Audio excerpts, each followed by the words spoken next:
és això, exactament? Això de què es tracta? A veure, cada empleado del restaurant té el seu registre de jornades. Llavors aquí posa nom, Erika Llopis, claro.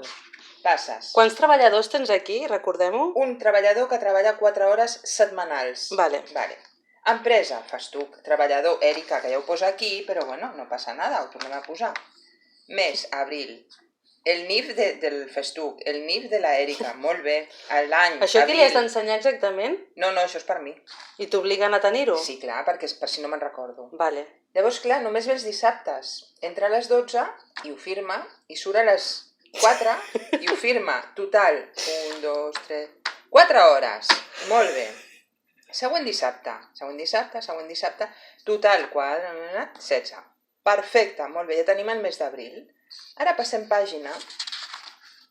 Ole, maig, empresa. Clar, no me'n recordo, però és la mateixa empresa. El nom, tornem a mirar per si no me'n recordo quin empleat és. Tornem a posar els NIFs, tot, molt bé. Firma l'entrada, firma la sortida. 4 hores. Següent mes, juny. Empresa.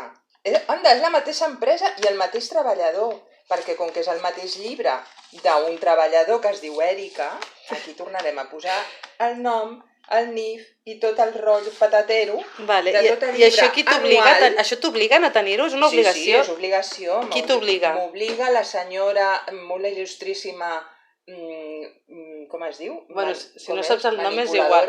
No, inspectora. És una inspectora, no? De sanitat. Clar, jo ara ho estic fent formal. Evidentment, sobretot recicleu, els papers, tot. I un llibre d'aquests cada any. Fins ara el Festuc podia ser il·legal perquè no teníem això. Però a partir d'ara, que estem fent això, que és totalment antiecològic, ara sí